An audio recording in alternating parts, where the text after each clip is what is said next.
Hi అండి, welcome back to my channel Shravani Ujju. చాలామందికి hair fall, dandruff పెద్ద సమస్యగా ఉందండి ఈ రోజుల్లో. వాటన్నింటినీ తొలగించి హెయిర్ బాగా గ్రోత్ ఉండాలి, హెల్దీగా ఉండాలి అంటే ఈ హోమ్ రెమెడీ పాటించండి. దీనికి కావాల్సినవి ఏంటంటే గోరింటాకు, మందారపాకులు, మందార పూలు, కొద్దిగా కరివేపాకు, ఆలోవేరా, నానబెట్టిన మెంతులు, అవిసెలండి. ఇవి ఒక 10 నిమిషాలు నానబెట్టాను.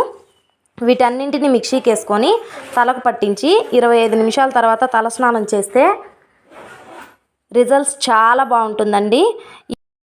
మిక్సీకి వేసుకునేటప్పుడు ఒక 2 టేబుల్ స్పూన్స్ పెరుగు కూడా వేసుకుంటున్నానండి. ఇప్పుడు మొత్తం అంతా గ్రైండ్ చేసుకుంటున్నాను. పాపకు కూడా ఇదే రెమెడీ ఫాలో అవుతున్నాను. మీకు వీడియో చేసి చూపిస్తాను ఆఫ్టర్ రిజల్ట్స్ ఎలా ఉందని. ఈ వీడియో మీకు నచ్చినట్టయితే ప్లీజ్ లైక్, షేర్, కామెంట్.